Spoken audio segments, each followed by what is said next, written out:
ሲአይኤ ከባድ ሪፖርት ይዞ ወጥቷል። ወሸሂደ ሻሂዱ ሚን አህሊሃ እንዳለው ከራሷ ወገን የሆነ መስካሪ መሰከረባት እንዳለው ሲአይኤ ለዋይት ሃውስ ባስገባው አዲስ ሪፖርት ኢራናውያን የዶናልድ ትራምፕን ብሎኬድ ላይ ዶናልድ ትራምፕ ላይ እያላገጡ 4 ወር መቆየት ይችላሉ ብሏል።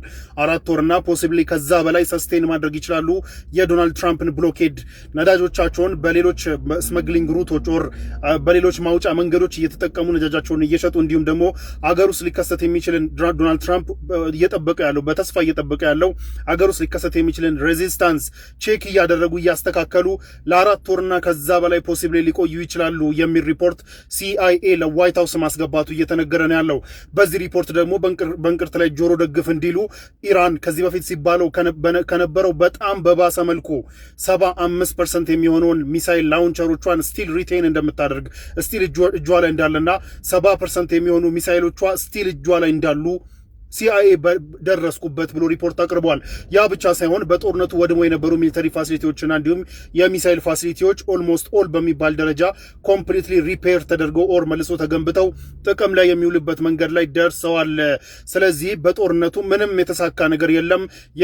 የኢራን መሪዎች የበለጠ ራዲካል የበለጠ አጌንስት ዌስት የሚሆኑ የበለጠ ኮንፊደንት የሆኑና የበለጠ የህዝብ ሰፖርት ያላቸው እንዲሆኑ ሆኗል የሚል ሪፖርት ሲአይኤ ለዋይት ሃውስ አቀብሏል ማለት ነው።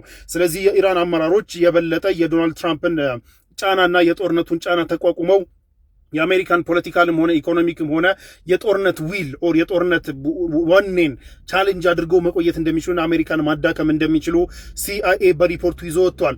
በሌላ በኩል ግን ዶናልድ ትራምፕ ያን ያህል ረጅም ሰዓት ሰስቴን ማድረግ አይችሉም። ዶናልድ ትራምፕ ብዙ ጊዜ እኔ ጊዜ ያለኝ ካርዱ ሁሉ እኔ እጅ ላይ ነው ቢሉም እንደዛ ሳውንድ አያደርግም።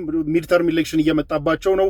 ብዙ ጫናዎች አሉባቸው። ከሚድል ኢስት ሀገራቶች በጣም ከፍተኛ ጫና እየመጣባቸው ነው።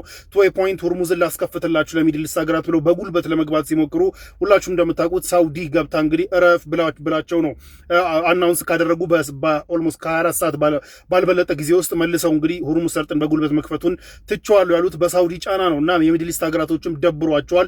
ከዚህ በኋላ ግርግር አይፈልጉም፣ በሰላም ጨርሱ እያሏቸው ነው ያሉት። ይህ በእንዲህ እንዳለ ግን የሲአይኤ ሪፖርት ግን ቅድም እንደነገርኳችሁ የዶናልድ ትራምፕ አድሚኒስትሬሽን ላይ ሾክ እንደፈጠረ እየተነገረ ነው ያለው።